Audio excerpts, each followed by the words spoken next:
Hello everyone, and welcome to the first ever episode of Our House.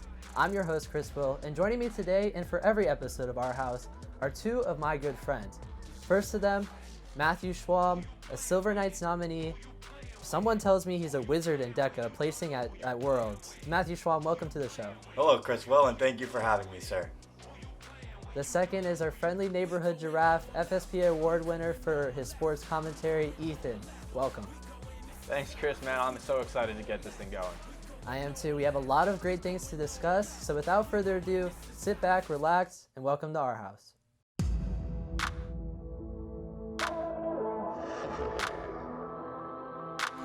This is our house. This is our house. This is our house. This is our house. I got my head in a huddle.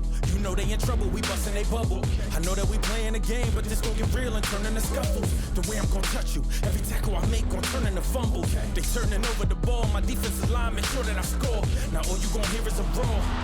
The crowd is in awe. What did you think was gon' happen? I don't know what you thought. You see, this is more than a sport. You made a mistake. You walked in the door. This come with a cost. You taking a loss. Let me remind you where you are. This is our house. This is our house. This is our house. We about to take them out. We going. This is our house. This is our house. All right. So let's dive right into it. So for those of you who have been living under a rock, there's this little thing called the coronavirus going around. It shut down our economy and successfully shut down every single school district in the nation. Most impacted by this are seniors who are looking forward to things like grad bash and graduation. Graduations have begun to shift online and into virtual settings. Last week, Christopher Columbus High School of Miami, Florida announced that their graduation would be held at Homestead Miami Speedway in order to hold up social distancing guidelines. Unfortunately, we do go to a public school, not a private school that's well funded like that with those connections. So what do you guys think is something that you would like to see? And do you think the county did what they could to try and get us a graduation? So, Chris, I've actually been interviewed by Fox News about this same exact topic when they announced that we're going to do a virtual graduation. And I'll tell you the same thing I told them. Listen, I'd much rather have a normal graduation where I would be with my closest friends, walking across the stage and shaking our principal's hand. But in times like this, I'm glad that we have a virtual graduation because I'd rather have this than nothing at all. Because the county did what they could. Maybe there could be some planning in the future to do other things. But for right now, it gives us a sense of accomplishment and something to look forward to, and be able to still have that feeling of graduating, even though we're not with everyone that we would want to be with. Mr. Schwam, what about you? Well, Mr. Will, I'm going to have to agree with Ethan. I think that under these circumstances, there's been a lot of uncertainty, and it's called for different measures and unexpected things that we haven't had to deal with before. And I think that the county really did try and do everything they can to make it as safe as possible. So if that is a virtual graduation, then of course I'm on board. I think the one thing that this virus can't take from all the 2020 graduates is the accomplishments and the memories that you've made throughout high school. And yes, it is a big accomplishment graduating high school, and I think that it should be celebrated no matter where you are. I think that as long as it is being celebrated, I think that it's the right move. Exactly, and one thing to always remember is that we aren't the only ones going through it. Literally every single person in the world is going through it, and we could definitely be in a worse situation if we got the virus or anything like that. So I'll definitely take what we can get. There's definitely a lot that needed to be considered, and things need to be considered for next year too. Broward County is already planning for next year, and sources are telling me there's a lot of different options on the table. We could stay online for the first semester, and there's even talks about certain days being online and certain days being in school. Now, we're all going to be freshmen at college next year, and so far colleges in Florida have said that we are going to be on campus, but what are you guys expecting, and what are you guys hearing? Well, I'll be attending Florida State, and I've been keeping up with their social media posts, and it looks like they plan to open back up in the fall as originally scheduled. Of course, I'm happy about that because it's sooner than, honestly, I expected. I thought we were going to have to almost go the whole year online. So hopefully that sticks, and hopefully we keep powering through this and be on schedule for fall. I would love to be on, on campus in the fall because that's all I've ever wanted to, go on, be a freshman in college, do everything that I've always wanted to do. But as for other like students in high school, middle school, everything like that, they've already had to go through this. So they know what it's like to do online school. Yes, I know it sucks, but hopefully in the future, if we stay home, it'll be able to be back in the classroom and then for people to enjoy themselves. Yeah, certainly a lot of decisions that need to get made, a lot of things that need to be considered. If there were to be a second wave, like scientists are saying there's going to be, things could obviously change. So there's a lot to look forward to. When we come back, we're going to dive into the world of sports. What are sports going to look like after this pandemic? And also, we got to discuss the ESPN rankings because I got some questions. Mr. Schwab, I'm going to need you to fix their rankings, all right? We'll be right back.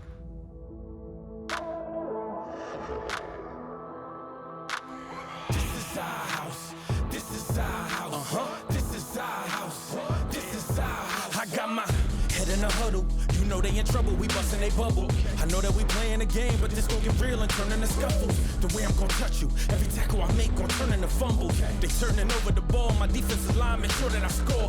Now all you gon' hear is a roll. Welcome back to our house. So we're gonna dive into the sports for this section. So sports are beginning to return. I know I'm the only soccer player on this little panel here, so I'm certainly excited. The Bundesliga has been back for 2 weeks.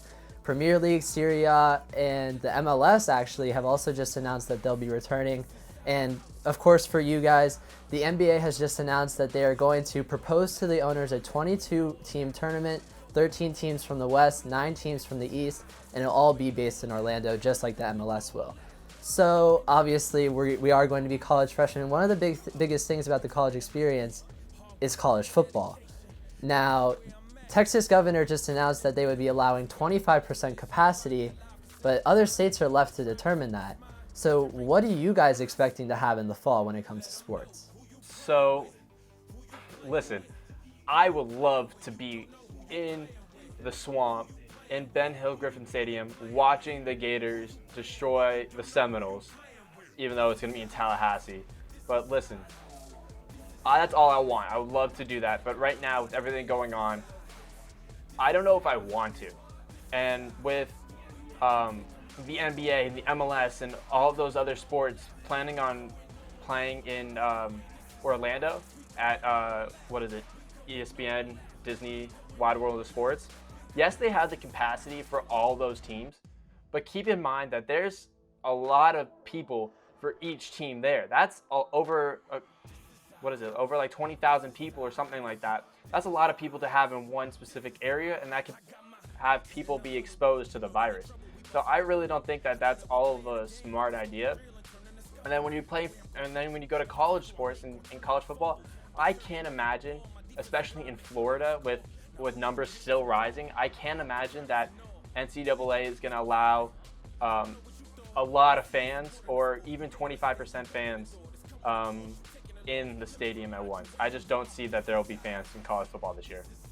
Well, certainly I would, as going into my freshman year, I mean, I've always pictured myself being at those football games and those March Madness games, and I was always excited for it. Obviously, this has caused a lot of uncertainty, and I think what's been decided is going to be an easy transition to be eventually back to where we are. But in order for them to get there, they need to kind of test it out, and I think that's what they're trying to do. They're trying to get all that figured out, and I think this is an ideal way if they wanted to get back sooner than later. So how important do you guys think it is to get sports back? I mean, obviously we are putting these athletes at risk as well, but there is a role that they play in society in terms of economic value and things like that. In fact, President Trump has talked to all the commissioners about using sports to restart the economy. So how important do you guys think it is in balancing the safety of the players with bringing sports back? So listen, the sports has a huge impact on my life. It's very important to me. But at the same time, I would like to see these athletes play for a long time. And so for right now, I don't know if it's a good idea to bring everyone back. Yes, I know they're doing like the NBA is doing like a 22-team tournament or something like that. I feel like there should be more precautions going into it. Because right now we just hear about, oh, we're planning on doing this, this, and this, but we don't have any specific hard facts on what precautions they're taking. Because for me, I love seeing like players go and play and interacting with fans, because that's what sports is about. It's a close family type thing. But I don't want to have to be the person to say we shouldn't be doing this, because I don't want other people being affected by it. Yeah, well, certainly I agree with Ethan. I think that, obviously I'd want to see all my favorite teams or all my rival teams. I want to see everyone perform at their best, not in a state of precaution. I think that putting them back in there, I think everyone's a little scared about this virus, and I think that it's always going to be in the back of these athletes' minds that like they're at risk of getting it for simply playing a game. And listen, I know just as much about loving the game, because I've played basketball, I've played baseball all my life. I love the game more than anything, but I think that health is more important here, and I think that if that's going to be in the back of athletes' minds, then I think it's going to be, they're not even going to perform at their best to begin with. So I think there should be a little bit more precautions going in before actually setting it. I don't know if you guys saw this, but Bam Adebayo of the Miami Heat posted, I think on Twitter, saying that he wants sports back, but he doesn't know if they're ready to have sports back. He's trying to take all the precautions, and he's trying to be safe. So he said himself that he doesn't know if he's ready to go back, because you're having people lick their hands when they're gripping the ball, or licking their hands, wiping their feet, and touching other people. There's a lot of things that execs don't realize that happen on the court. So there's a lot of things that people need to look into before they start rushing anything. Yeah, certainly fascinating stuff. I know we could continue for a long time, but we do have one last thing to move on to. My take on this, I have my fingers crossed that a journalism major may get me into some of these sports games, but we'll see about that one.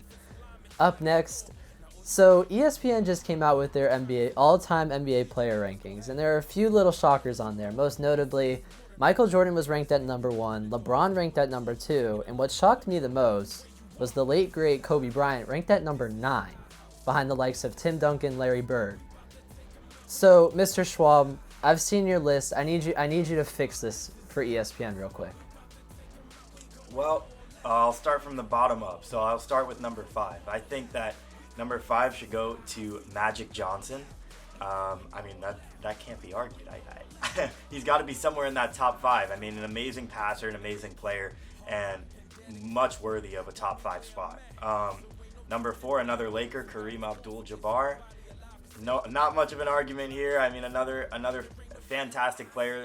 The Lakers have really had possession of so many valuable players over the years, and a lot of the people on this list actually have been one time or another on LA. Number 3, I'm going to give that spot to Kobe Bryant. That Mamba mentality, it kills every opponent. All-out great player. I know. I've tuned into his detail shows, and the guy knows basketball more than anything. A smart player, a very intelligent player, a very competitive player. So I think he's very deserving of number 3. Number 2, I'm going to give that to LeBron James.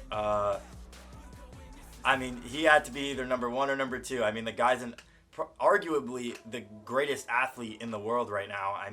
Could really play anything if he really set his mind to it. He's got incredible goals, great family man. I think that he's very worthy of number 2.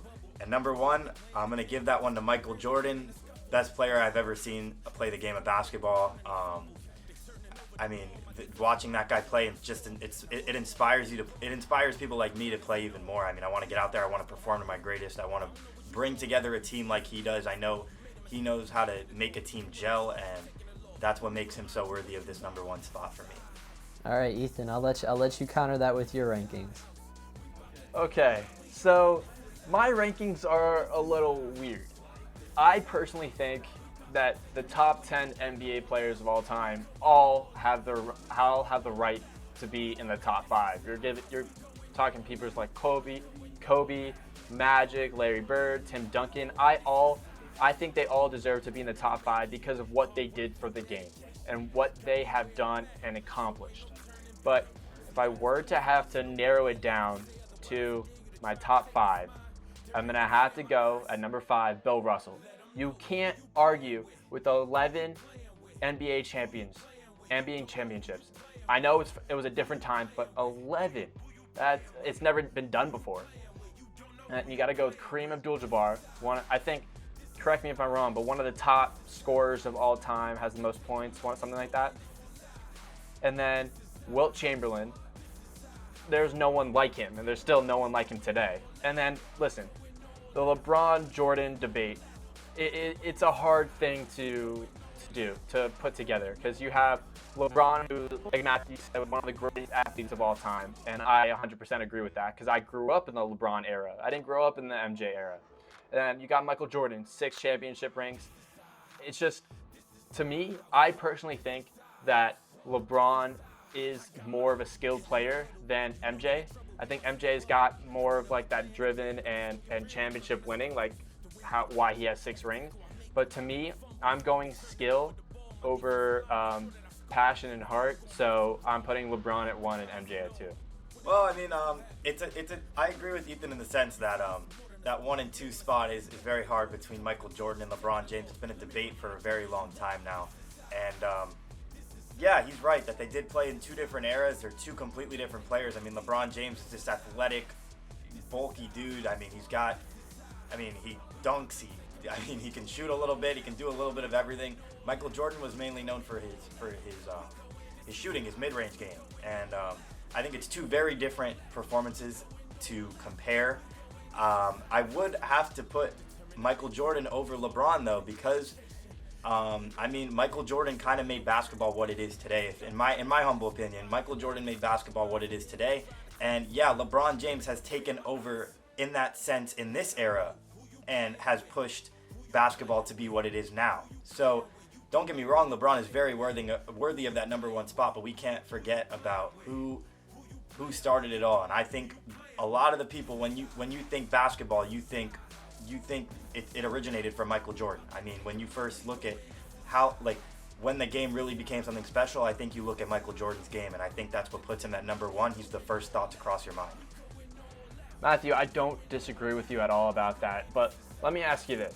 When you think of Michael Jordan, what position comes to mind to you? I put Michael Jordan at a point guard, shooting guard.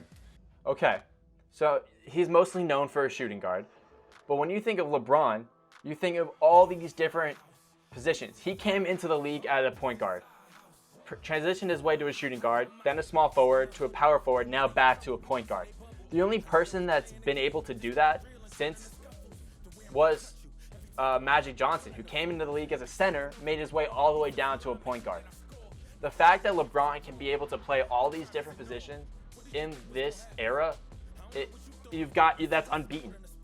Yes, LeBron has also been to the championship and been to the NBA Finals 8 straight times. Yes, he hasn't won all of them. He's only won 3. But the fact that he's made it 8 straight times and won like a few years before his first time with the Heat, he's lost, and maybe the last time he got swept was against Golden State, but before that he lost in 6 or he lost in 7. The fact that he was able to play every game and be able to push himself as hard as he did, I personally think that's above MJ. Certainly a lot of interesting stuff there. I'll give you guys my top 5 and totally shut down all your arguments. All right. So at number 5, I got Magic Johnson. Magic Johnson's probably the closest thing that era had to a LeBron James, someone who can play the 1 to 5, and he has the championships to back it up. Number 4, I got Kobe Bryant, the closest thing since MJ that we've had to MJ. I mean, you see plenty of pictures that they're literally doing the exact same things, and his mentality was a lot like MJ getting those championships. Number 3, I have Kareem Abdul-Jabbar. I think this is pretty undisputed. I mean, you have the NBA's all-time leading scorer, 6-time MVP, 6-time champion. There's really no competition with that. At number 2, I do have LeBron James simply because of his finals record. I have no doubt that by the end of his career, he will go above MJ. However, I think he does need to win 1 or 2 championships with the Lakers. My number 1, I think it isn't much of a surprise here. Alex Caruso, guys. You guys completely forgot about him. I mean, I got to keep it with the Lakers. Every time that man steps on the court, it's a highlight. All right, so that's all the time we got for today. I think I probably have some explaining to do to these guys. We'll see you guys next time. I hope you guys enjoyed. Make sure to like and subscribe, and I'll see you guys next time. All right, so obviously I have MJ at number 1, but like